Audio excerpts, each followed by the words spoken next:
This is a special report from Fox 35 News, tracking the tropics. Hey there, everybody. Fox 35 Storm Team meteorologist Noah Bergen here. Thanks for checking out our tropical update on our website, our apps, Fox 35 Orlando, on your phone, TV, whatever device you're using, and also on our YouTube channel. Appreciate you watching on our YouTube. By the way, don't forget to follow me on social media. I'm on Facebook, meteorologist Noah Bergen. On Twitter, I provide a lot more in-depth stuff through there. And if you ever have just a question about anything, you've got something going on, you want more data, you shoot me a message. I'm on there all the time when I can be. And then also my email, noah.bergen@fox.com. And don't forget to subscribe to our YouTube channel and also download the Fox Local app, Fox Local.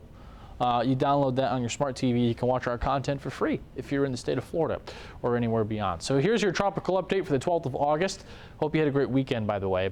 So here's the latest with Ernesto, which currently is a tropical storm. The center of it's about 1,800 miles southeast of Orlando. You're looking at the water vapor imagery. So this is just telling you scientifically how much water vapor and moisture is in the air. So green, a lot of it, it's humid, moist air, clouds, rain, thunderstorms. Black is just kind of neutral, and then orange is really dry air with a lower dew point. Notice there's a large area of green. It's kind of disorganized. There's a little bit of dry air out ahead of it, but that's not going to really hamper this. Here's the infrared satellite. Remember, when you look at this, it often makes the rounds online and on TV and on social media. When any outlet or meteorologist or news source shows a hurricane, they're showing you the infrared satellite. Remember, what that is showing you is literally the temperature of the cloud top. So the taller the thunderstorms get, remember, temperature decreases when you go up in altitude on Earth. That's how the atmosphere works. Once you get to the stratosphere, it goes the other way briefly, but that's discussion for another day. The clouds go up taller, they get colder. So the colder the cloud tops, the brighter the colors on the infrared satellite. This is not telling you, although there is correlation, it's not telling you the radar. This is not Doppler radar. So if you ever hear somebody say, look at the radar, that's meteorologically incorrect. This is the temperature of the cloud tops telling you how intense the thunderstorms are, intense the convection is. The taller they are, the colder they are, the brighter the colors. So this is the IR satellite. You notice there's a couple of complexes. There's a big burst of thunderstorms here, a big burst here. You kind of see some outer inflow banding here and a little bit of banding here. But all in all, it's not super organized yet, but seeing these two little trailing areas of convection up here kind of tells me that this is getting ready to really strengthen. Sustained at 40 tonight as of Monday night. But one thing I want to make mention, shout out to the Hurricane Center of folks and others who have brought this to my attention.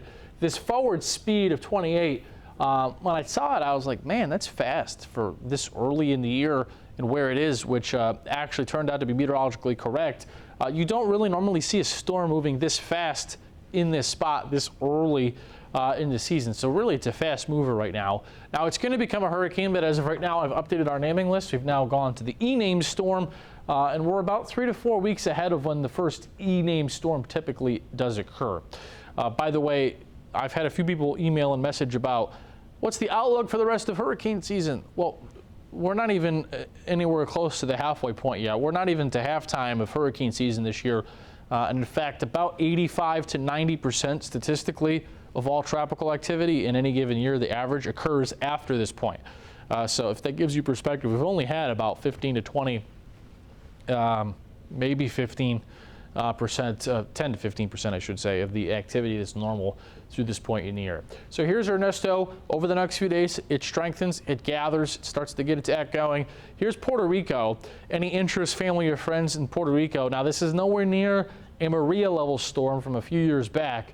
That was a high-end hurricane, but still, this could end up overperforming this to be a Cat 1 when it passes. It's going to be still a lopsided storm, so the traditional rule that you've probably heard many times, and me especially, I'll tell you this often, how the right side is the dirty side, especially that northeast quadrant with the rain, wind, and tornadoes and flooding. There will be a lot more impact than there normally would be on the left side of the track, which is for Puerto Rico Tuesday night into Wednesday. So they'll get plenty of tropical impact out of this. It's not going to be extreme or catastrophic, but there will be flooding. There will be the chance of some water spouts around here, on these outer bands. There could be maybe half a foot of rain in spots maybe a couple of gusts to hurricane force Tuesday night into Wednesday. Then from there, the closest pass the center makes is about 800 miles southeast of the Space Coast late in the day on Thursday. Then from there, it continues to strengthen. This is a Cat 1, Cat 2, Cat 2. By 2 o'clock Saturday, sustained winds of 110, gusts to 130. Any interest in Bermuda should keep an eye out for possibly a hurricane strike, and I do think the intensity of this will come up. I think there's more room for this to go stronger than weaker, so it wouldn't shock me if this ends up being, in fact, I probably expect it to at some point get to Category 3 strength, which would be sustained winds of 115 plus as we go into the upcoming weekend.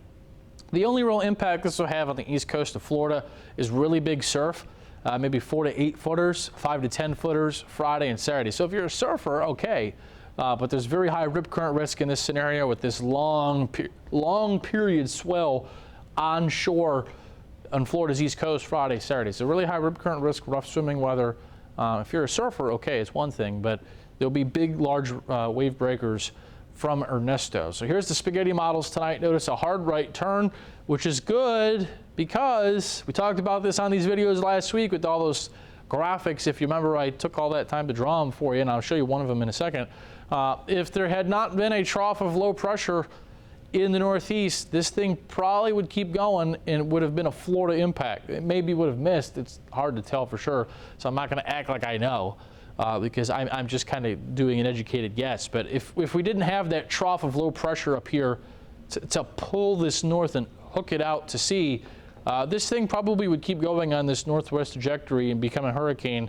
And it would have been a much different forecast for Florida. So kind of unusual in some ways how early in the year this strong of a system is recurving like this. Generally, this is later in the year being the tropical season. But there's all the spaghetti models for you with Ernesto. So here's our Fox model. Notice late Tuesday into Wednesday, here's Puerto Rico. A lot of rain, some strong winds. It crosses the island and it rapidly intensifies. The water here is extremely warm. So here we are Thursday evening. Notice there's Florida on the left, and notice a large eye. Our Fox model has done fantastic so far this year. Like all models, it has pros and cons, but so far this year it's been on a heater with Beryl. It was really one of the first models. There's a couple of the proprietary ones that picked up on it too, but it was one of the very few that picked up on Beryl going into Houston way early in advance. It did good with Debbie. It was a little too strong with Debbie, but the track it did really good on. And with this one, it's got a huge eye. Look at the diameter of that eye. Very large eye with the hurricane here Friday. There you see safely east of Florida. But what this will do is help draw down some lower humidity in Florida. I'll show you that more in a second. But there you see it goes towards Bermuda by Saturday into Sunday. So here's the humidity plot with our Fox model. And what I want you to notice is there's the hurricane. Now, because of this, it's not rare. I don't want to say it's a rare pattern, but it's a little uncommon for this part of the year that you see this hurricane here. Remember, that's rotating like this, counterclockwise. That component of the wind over here is going to help pull down unusually dry air, low humidity from New England right into central Florida. If you follow these arrows back from Jacksonville, Orlando, and Tampa, look where they come from. Down east Maine. So a very rare 2-day stretch of hardly any rain chances in central Florida. Tampa, Orlando, Jacksonville, Daytona Beach, Melbourne. Hardly any rain chances. In fact, most places are probably dry Thursday, Friday. The humidity noticeably comes down, and so do the temperatures, just maybe near 90, as opposed to 95 plus like it's been. And also fewer clouds. It'll be mostly sunny. So an unusual summer break, if you will, and that's thanks in part due to how Ernesto is influencing the weather pattern that will briefly give Florida a reprieve. So I mentioned why the hook to the right. Well, there's high pressure over Texas, and Florida's partly over that, and there's this trough up here. To get a big hurricane into the east coast of Florida, I think Andrew, Gene, there's a few others, but Andrew and Gene was 04 into like West Palm, Brevard County, Indian River County, and came up to Orlando.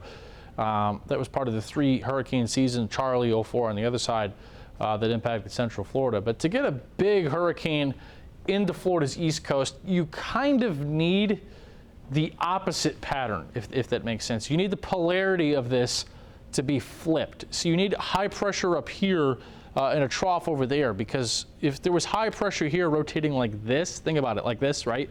Take this blue H and put it right here where my hand is.